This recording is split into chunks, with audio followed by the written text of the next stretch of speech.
Isang lalaki na isinumbong ng sariling kapatid sa pulisya sa gitna ng away pamilya, patay.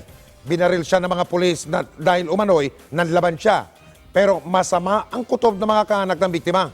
Nakatutok si Victoria Tulad. Eksklusibo. Di raw inakala ng mga kaanak ng 39 anyos na si Matt Vicente na mauuwi sa patayan ang isang simpleng away pamilya. Dakong 6:00 kagabi nang mauwi sa suntukan ang alita ni Matt at asawa ng kanyang kapatid na si Marilu Galingsuga. Pumagit na sa kanila ang sariling ina pero tinamaan ito at nabagok ang ulo. Kaya si Marilu agad na isinuplong ang kapatid na si Matt sa pulisya. Dakong 7:00 ng gabi, persahan umanong pinasok ng mga pulis Valenzuela ang bahay ni Matt. Ayon sa ilang kaanak, hindi raw nanlaban si Matt pero pinatay pa rin ng mga pulis. Sabi nung ikaw ba si Matt? Sagot naman ni Matt, opo. Ba't tinulak mo nanay mo? Ang sagot ng kapatid ko, sir, di ko sinasadya kasi nag-away kayo ng kapatid ko, natulak ko lang po. Pang! Biglang butok!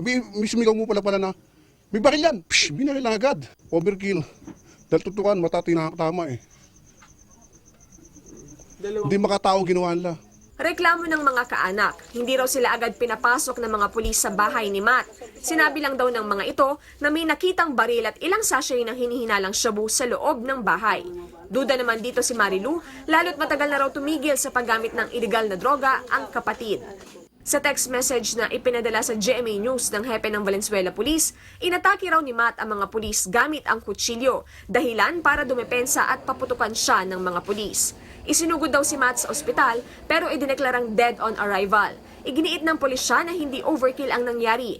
Mapanganib daw si Matt dahil sa impluwensya ng droga. Victoria Tulad, nakatutok, 24 oras.